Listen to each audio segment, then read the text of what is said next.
আজকে রান্না হবে চিকেন কষা। তো এই জন্য আমি আলুটা আগেই তেল দিয়ে ভাজা চাপিয়ে ঢাকা দিয়ে রাখলাম যাতে আমার আলুটা সেদ্ধ হয়ে যায়। তো তারপর আর দেখা হয়নি খুলে। এই যে আলুটা প্রায় আর কি হালকা আর কি সিদ্ধ হয়েছে। তো আর একটু ভেজে আমি আলুটা তুলে নেব। আজকে একদমই অন্যরকমভাবে আজকে রান্নার মেনুটা করব।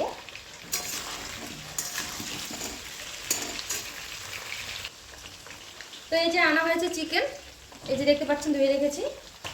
আর সাথে আছে তারপরে এই যে টমেটো কুচি আর পেঁয়াজ একদম মোটা মোটা করে দিয়েছি, বেশি আজকে ঝিরিঝিরি কুচি কুচি করে দিইনি। আর এখানে আছে লঙ্কা, জিরা, আদা, এই তিনটে। আর আজকে পেঁয়াজ রসুন কিছু সেরকম বাটা হয়নি, একদমই আলাদা রকমভাবে আজকে রান্না করব। এর আগের দিন আমি কাঁচা রান্না করে দেখিয়েছিলাম, এবার কিন্তু পুরোটা ভেজে রান্না করব। ভাজাটার টেস্টটাও কিন্তু আলাদা হয়, তো প্রতিটা রান্নার টেস্টই আলাদা আলাদা রকম। অনেকে হয়তো ভাবছেন যে এইটুকু মাংসের মধ্যে এতগুলো আলু কেন, কারণ আমাদের পুচকিটা এত আলু খেতে ভালোবাসে, তো এই জন্য আজকে আলুটার পরিমাণ একটু বেশি দেওয়া হয়েছে। আলুটা ভাজা হয়ে গেলে তরকারির মধ্যে দিয়ে ওর জন্য একটু আলু আর ঝোল আলাদা করে তুলে রাখবো, কারণ মানে খেতে বসে মাংস কিন্তু খায় না, আলু আর ঝোলের খোঁজ। মানে একদিন হলেও হবে না, এই আলু আর ঝোল 2 দিন হলে ভালো হয়, কালকে পর্যন্ত হলে আর কি ওর ভালো হয়। কালকে পর্যন্ত কিন্তু ও খোঁজ করবে, মানে বাসি আলু বাসি ঝোল একটু হলে আরও ভালো হয়। তো এই জন্য আলুর পরিমাণটা বেশি দিয়েছি যাতে ওর জন্য 5-6 পিস আলাদা করে তুলে রাখতে পারি। তো দেখতে পাচ্ছেন এই যে আলুটা প্রায় আমার ভাজা ভাজা হয়ে গেছে। তো এই আলুটাকে আমি এখন তুলে নেব, কারণ আলুটা না তুলে হবে না, মাংসটা আমাকে করতে হবে এখন।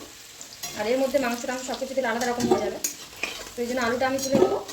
আর এর মধ্যে এই তেলটার মধ্যে আরেকটু তেল দিতে হবে, কারণ আলু মাংস পেঁয়াজ টেয়াজ সব কিছু মিলে একটু বেশি পরিমাণ, তো আমার মনে হয় যে একটু তেলটা কম হয়ে গেছে। তো মাংসের তরকারিতে একটু তেল দিলে ভালো লাগে, এই যে একটু আরেকটু তেল দিয়ে দিলাম। ব্যাস এবার সব কিছু ফোড়ন দিব। তো আমি দিয়ে দিলাম জিরা ফোড়ন। এখন একে একে সব কিছু দেবো, পেঁয়াজ রসুন সব কিছু ভালোভাবে ভেজে নেব। টমেটোটা একটু পরেই দেবো, রসুন পেঁয়াজ সব কিছু ছিল। আজকে ভাবলাম এগুলো মোটা গোটা করেই করবো, ঝিরিঝিরি করেও ভালো লাগে, আবার পেঁয়াজ বাটা রসুন বাটা সেইগুলো দিয়েও ভালো লাগে। তো আজকে একটু মানে ঝোলটা এই কষাটা একটু আলাদা রকম করবো, তো এই জন্য। তো এটা একটু একদম ঝরে যাবে, পেঁয়াজটা ভাজা ভাজা হবে, তারপর আমি লঙ্কাটা দেবো। তো দেখতে পাচ্ছেন পেঁয়াজের কালারটা একদম কি হয়ে গেছে আর কুচিয়েও গেছে। তো এখন আমি এই যে লঙ্কা আদা জিরা এই বাটাটা দিয়ে দেবো। লঙ্কাটা দেখে মনে হচ্ছে অনেকগুলো, কিন্তু বেশি লঙ্কা দিইনি, কারণ বেশি ঝাল ভালো লাগে না, হালকাই হবে যেরকম আর কি খাই। তো যে যেরকম খান সে সেরকমভাবে দেবেন।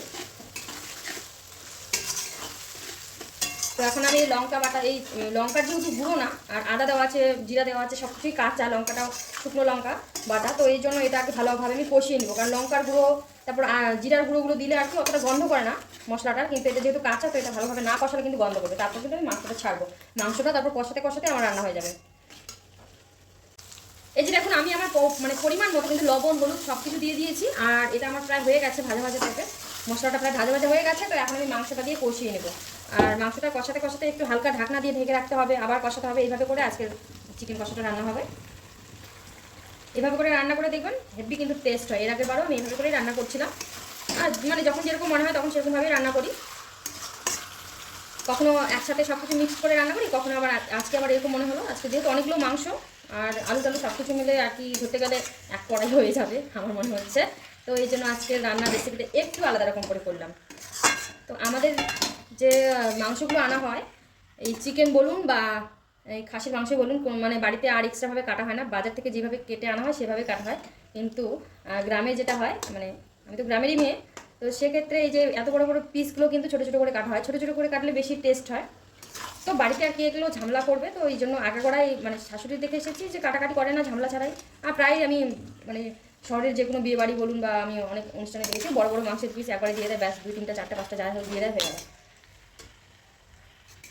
একবারে দিয়ে দেয় হয়ে গেল। আর আমরা যখন বাড়িতে রান্না করতাম তখন কিন্তু একদম ছোট্ট ছোট্ট করে পিস টুকরো টুকরো করে, মানে ছোটো মানে ভালোই ছোটো করে কেটে রান্না করা হতো, সেই রান্নার স্বাদটা কিন্তু একদম আলাদা হয়।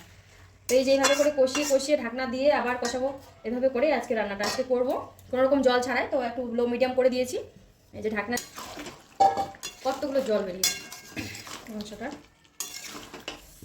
তখন ভালোভাবে কষিয়ে নেব। আলুটা তো ছোটোই ছিল, আলুটা দিয়ে দিলাম এখন। আমার কষানো কিন্তু হয়নি ভালো করে, ঢাকনা দিয়ে আস্তে অল্প ঢেকে রেখেছি। তো এখন এটা ভালোভাবে কষিয়ে ব্যাস চিকেন কষা রেডি। কষা প্রায় শেষের পথে, এই জন্য আমি গরম মশলা গুঁড়ো একটু ছিটিয়ে দিলাম, নেড়ে চেড়ে এখন আমি নামিয়ে নেব। তো কেমন হয়েছে রান্নাটা অবশ্যই জানাবেন, আর টেস্টটা কিন্তু অসাধারণ ছিল।